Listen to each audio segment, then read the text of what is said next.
So, this is a three-part video. Why? Because my buddy can't stop bothering me when I'm trying to host. So, here we go again. Oops, sorry about that. Here we go again, right? Okay, so basically here's how it goes, right? So, the second shot misses. You know what I mean? I hit the wall. I saw it, two corners of the wall. I fucking clipped it with my pinky. So he's holding his face. I go in there. Heather's sitting there on the damn couch, being Heather. So of course I start yelling at her like, "What are you thinking?" Shit like that, you know what I mean? And because I yelled at her with my hands. You can't do that in Minnesota. Don't do that ever. I ended up going to jail for fifth degree assault. You know, so I'm sitting in jail, right? So why is it I wake up and there's three black guys playing spades at the table right outside my door? I can't make this shit up, man. So I'm like, damn. So of course, didn't dawn on me or nothing, right? So I get out of jail. 7 days I've been in jail now. I done lost my job. They were closing down one day anyway, about 2 years later. But still, I lost my job, and I'm in the bathroom, washing my hands at the government down at the government center here, courthouse or whatever. Why does Steve come in the bathroom and say, "Listen, Ray, I gotta tell you something. I slept with Heather. She said y'all was broken up." So, two things that I foreseen happened. You know what I mean? I didn't know though, but shit, that's life, man. You don't know what's gonna happen till it happens, my friend. So those are two signs or premonitions I had, and they came true. Now, here's another one, right? It's me. I'm going down to the cities to make a pickup, or whatever, for my job, and I do this like twice a week, right? It's been 3 years since I seen my little brother, and it's been about what is it, a year since I seen my mother. Right, so I stop over at right there, right on the road where I used to see Nikki Beescroft. You know, I saw over there on that road and everything, McKnight or whatever. And I'm talking to my mom, seeing my sisters and everything. And then I asked about my brother. You know, I asked about Chris, Ryan. I mean, not Chris. What am I saying? I never asked about Chris. Me and Chris been enemies since, well, I don't know when. You know what I mean? But I asked about Ryan. Chase, I believe he's in the Army, the Marines, I believe. So I asked about Ryan, and she says, I haven't seen Ryan in a long time. So, close to the same amount of time I haven't seen him, right? So I get back on the bus. I forgot what it was. I think it was the 16. I'm not too sure. No, it wasn't 16. I forgot which one left north side, St. Paul, and headed downtown. But anyway, I get on it. And I'm riding this fucker, and sure enough, man, about 8 stops later, who the steps on the bus looking like Ryan Mario Gillette? I just looked at him and he looked at me and we smiled. Man, this is when we still got along, when he wasn't such a little fucking gay boy. You know what I mean? But yeah, I see him, and that was a great moment, man. I was like, man, you know, I talked him up. I was like, that's the shit. I can't believe I just talked your little ass up, man. So I got to see my brother again. And by the way, Ryan, if a man ever comes up and slaps your ass, there's about 10 to 15 sites with your name and the biggest bold letters, DSL, under them. Well, let's just say you love it and you don't care where you get it and how many guys there are, and the bigger the better, my friend. And that's all just because you put me on Facebook on some bullshit. So, touche, my friend. Touche. Um, what else? We got me and Aunt Deezy. I haven't seen Aunt Deezy for a long time. That's when Travis is still around, man. I haven't seen Aunt Deezy for a long time, and so I'm in Matamita. I've been on the run for like 13 months now, right? And this is for my first prison bit, right? So I'm been on the run for like 13 months, hanging out there. I'm staying across the street from from an SA, you know, right across the street from SA. Down the driveway, across the street, boom. And it's right there off Hilton Trail. So of course, who do I see? I see Yeah, now I'm going over just to buy a 10-cent pack of fucking ramen noodles, brother. Or America. Shit you not, man. I walk in there, it's early in the morning. I walk in there, I got my pack of ramen noodles, and as I'm going to the cash register, here comes Aunt D. I'm like, get the out of here, man. It's a small world after all, man. I had just been thinking about Aunt D the day before, man. Just been thinking about that guy. Like, man, I wonder how him and Travis doing.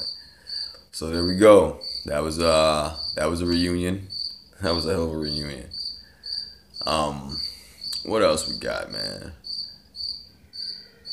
Ah, now see, here's one. This is a crazy one that helps me to believe in the Mandela effect. Now this one right here was when me and my ex were together, right? Now, in the middle of in the middle of pushing what I was pushing, she knew what I was pushing. You know what I mean? She knew. And it's crazy because in this memory, I specifically give it to her. Like I give her something to hold on to because she says, "Babe, I'll put it up." Now it's crazy because I still remember this. I still remember it. I was sitting there, we're talking, and then she says, "Oh, I'll put it up here." Yet never happened. It never happened. And trust me, I've tripped out on Sid. I've done all types of crazy things. Molly, you done the X. Yet this was the craziest thing ever, man. Like it was a memory that never happened, but my mind perceived it as happening. You know, and yet I found it, but still that memory is there, and it almost overlaps the memory of me putting it up. You know what I mean? It's crazy. Like I can remember putting it up, but that memory is so strong it almost overlaps that memory. And so, I mean, if the Mandela effect is real, man, I mean, it's insane because I'm guessing that the world, if your worlds are so closely intertwined, you know what I mean, so closely together, then there could have been a memory of her doing that in another universe. And so if you think the way I think sometimes, it would be that his memory was shared by me and my memory was shared by him. Now I know it's crazy, I know it's stupid, but I'm just saying little things like that, man. Like I've never had a false memory enter my head like that. You know what I mean? Like that was the craziest thing ever. I've never seen or had anything like that, like a false memory. I've had deja vu, I've had, dreams, visions, but never a false memory. And it's the only false memory in my life. Like even childhood memories that you get confused, you know what I mean? You know that's probably not it because it's confusing, you know what I mean? It doesn't fit too well. But that one fit perfectly, man. It fit perfectly. It was crazy, man. Believe it or not. So let's move on. What other ones do we have, man?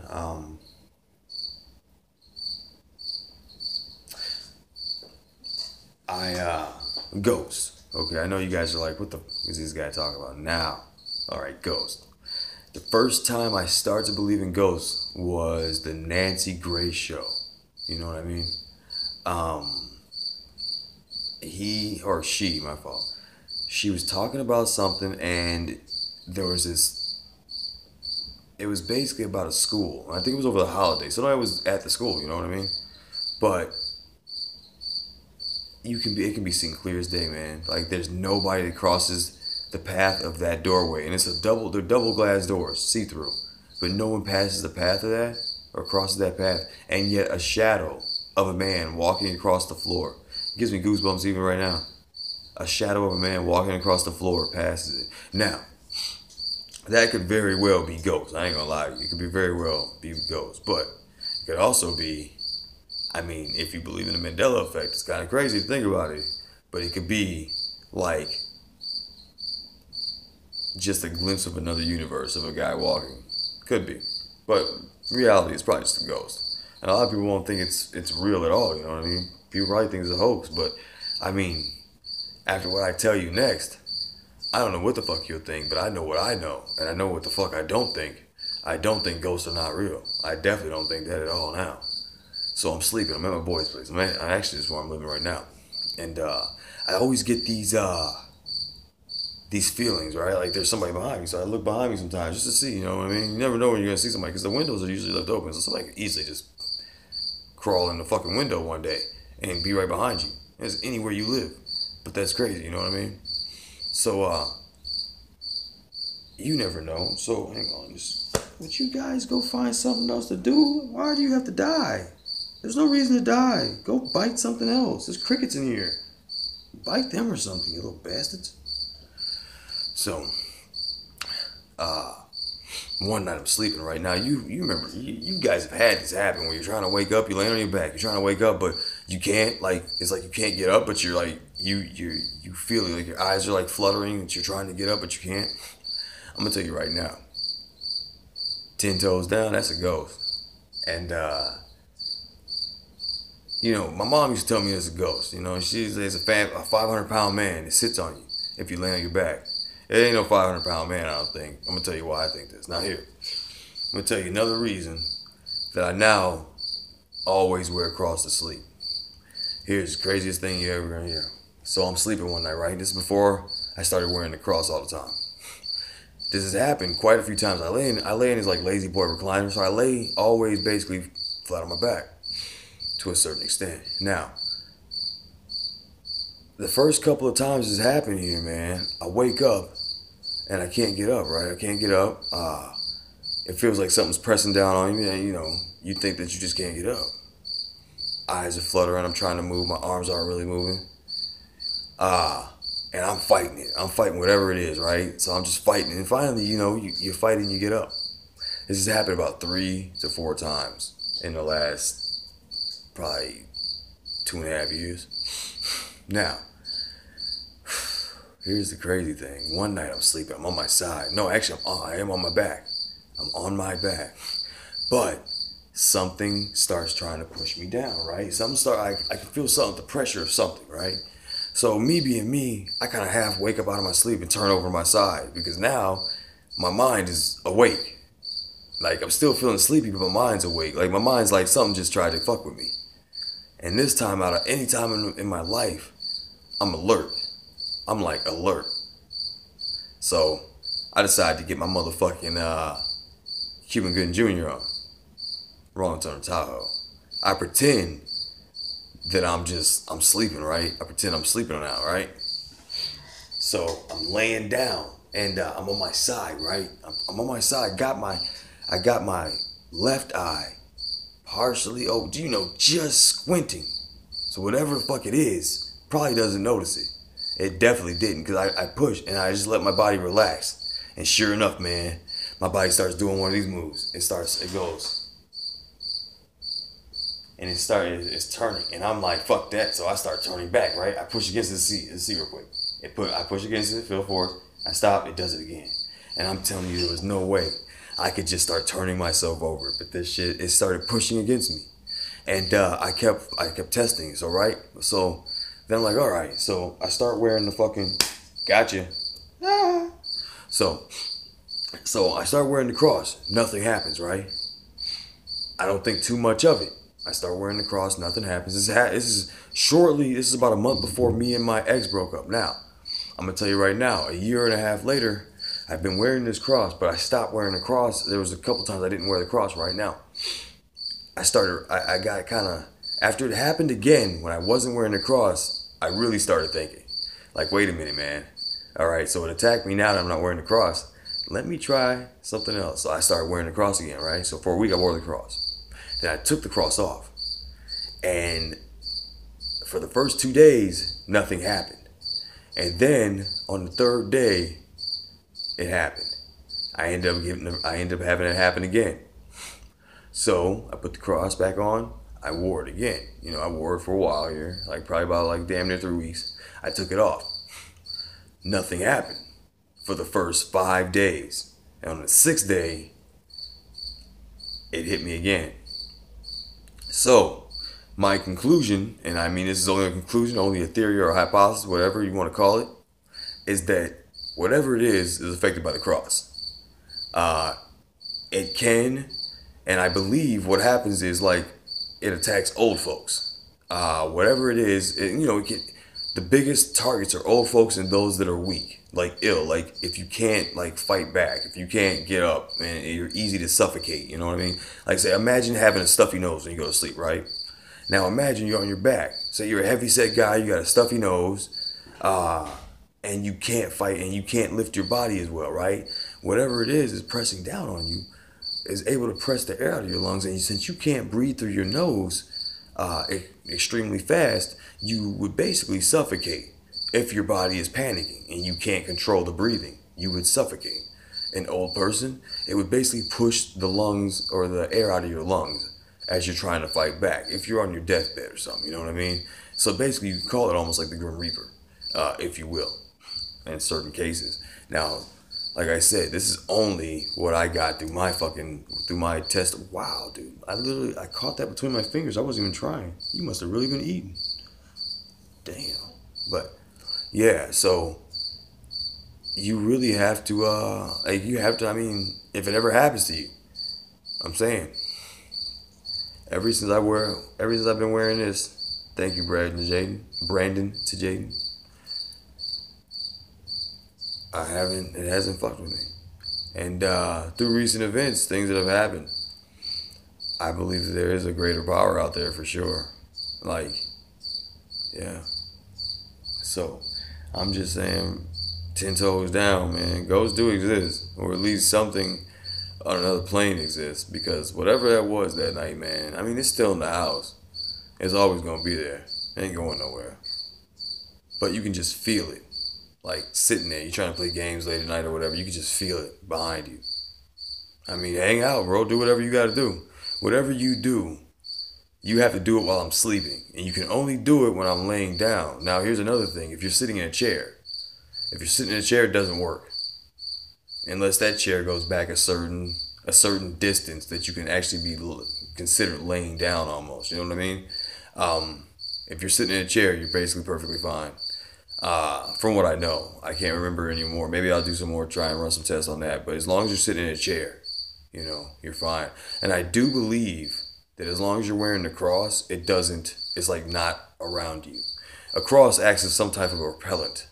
I know that much. And I'll tell you the truth, I know that much. It acts as a repellent, but as also a repellent, if you lose the cross or stop wearing it for a period of time, such as a repellent, it will wear off. So basically, imagine wearing mosquito repellent and then all of a sudden you stop wearing it. Well, within hours, days, whatever, next shower, mosquitoes will start to attack you again because the repellent has worn off. And that's what this is. Whatever it is, it will only strike when you're at like your weakest. I can't say when you're at your weakest, but when it feels it can get you. And I'm pretty sure that's when you're not wearing the cross. But man, maybe I could be wrong. I mean, also, you could probably keep a Bible by your bed too, and I'm pretty sure that also repels it. A Bible by the bed. Any type of religious items, I believe, repels this. You know what I mean? And that's what, like I said, it's crazy. Like you probably don't remember. Oh, and also another thing too is it also only strikes during the dark. During the day, you're fine. Like right before dawn, you know what I mean? Like when you see light on the walls, you're safe. But before light on the walls, it will push you down. Whatever. I know it sounds stupid, but I mean I had told this to my ex before, and she was like, I asked her, "Do you believe in ghosts?" She said, "Yeah."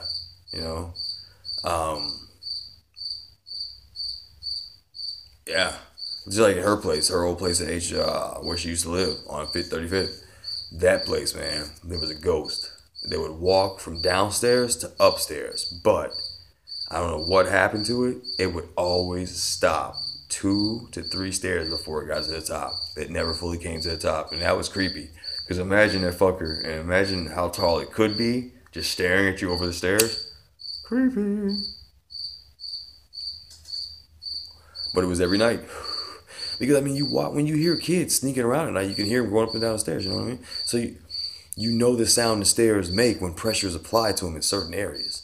You know what I mean? And the house, No matter how old the house is, it's not gonna make the sound of footsteps, or it's not gonna make the groaning, creaking sound that footsteps apply to it every night. Maybe sometimes I can give it that, but not almost every freaking night. And almost every freaking night, this thing just was coming upstairs. It's nuts. It's just nuts the way life is and what I see. You know what I mean? But we all see something. It's just I see a little bit more sometimes. So I don't know what to make of like a lot of things. I know I see a lot of things. Now here's one that gets me, and this one's at the end of the show because of course, well, my ex is not gonna fucking see this show, or she's not gonna basically watch this far. Nobody really will. So whoever sees this, you're gonna find something else out that I still find confusing and dumbfounding to this day. It's the last day we were together, right? Officially together, you know, in my mind. So anyway, she comes over. I'm sitting there playing the game. I'm talking to her, and she's wearing a red sweatshirt. I want to say like blue jeans. I can't remember. I think actually it wasn't even blue jeans. It might have been her leggings. So she's wearing that, and she's looking different. And what I mean by different is like the winds of change different. You know what I mean? Like not just different, just winds of change. And she makes a mistake and tells me that she's getting her phone number changed, or she's getting a new phone or whatever. She makes a mistake and telling me. You know how you can tell when someone makes a mistake and they told you something they shouldn't have told you or they weren't going to tell you? It's like they've told so many people that it's kind of auto-programmed in there, and then they just accidentally let it slip, but then they keep going because, you know, now. That was one of those. Anyway, she's leaning against the corner of the wall. And I said, "You look good tonight." And she said, "You look good too." And she's smiling at me. And in the back of my head, man, I'm telling you the truth.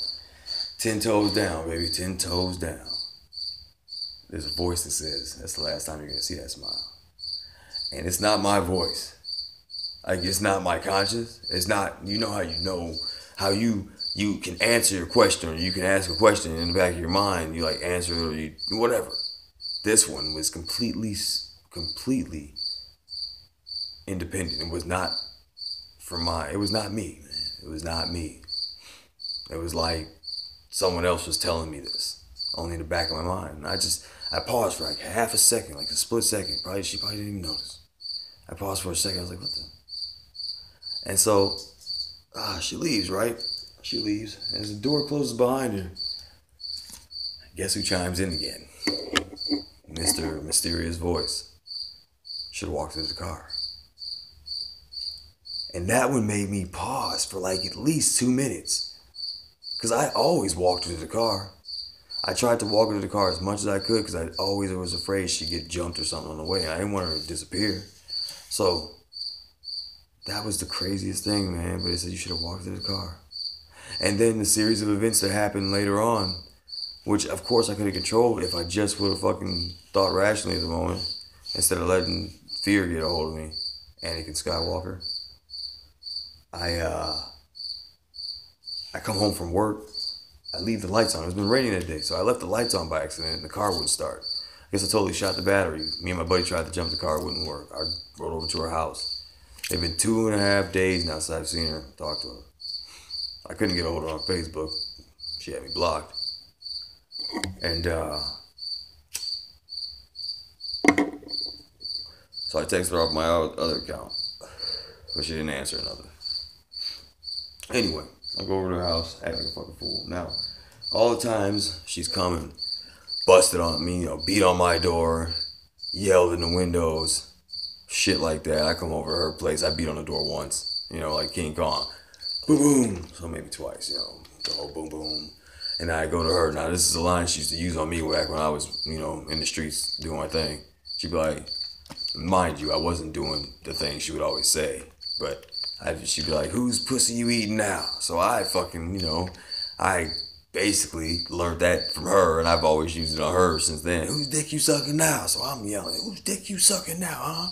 You can't even get a hold of me? So sure enough, man, out of nowhere, brother, she looks at me, and she looks at me with that look, that look, like you give a stranger, like some fucking person that you just hate, a stranger, you just don't want to see. She gives me that look, and she's yelling at me and shit, and she's like, "Get the fuck out of here before I call the police." Right? So it's funny. She gets that from me, and I got the other one from her. Cause like I said, she used to come over and beating on the doors and shit. And I called the police once. They didn't do a fucking thing about it.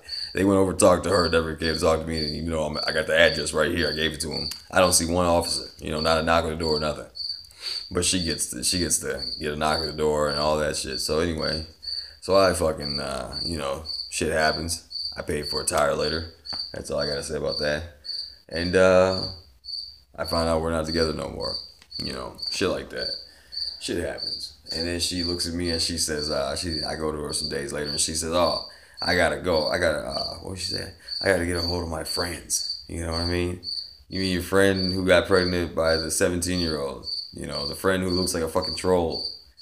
The friend of your baby dad, your ex-baby daddy who tried to get up under your shit. Yeah, okay, I got you. Whatever. Do your thing. And she got mad, blamed me for the saying that her daughter's paying her daughter. She was a bad mom. I called her a bad mom for letting her daughter wear basically see through black lace panties. I mean, I think 16, 17 years old. You shouldn't be wearing that kind of shit. I don't care who you are. If you're under my roof, you shouldn't be wearing that kind of shit. But again, I'm a bad guy because I think that's bad. I feel like the mom's trying to put her shit off on the kid because they're larges. And I'm pretty sure your kid doesn't wear a medium. Your kid's smaller than you. How the hell is she gonna wear a large? It'd be like her wearing fucking baggy shorts. You know what I mean? It doesn't make any sense. But yet you were big enough for him, and it's just me, man. Just the way I look at life.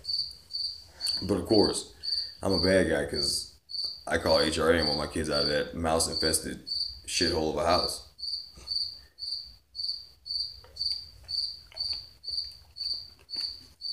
That you refuse to fucking take care of because you don't want HRA to know that you live like that.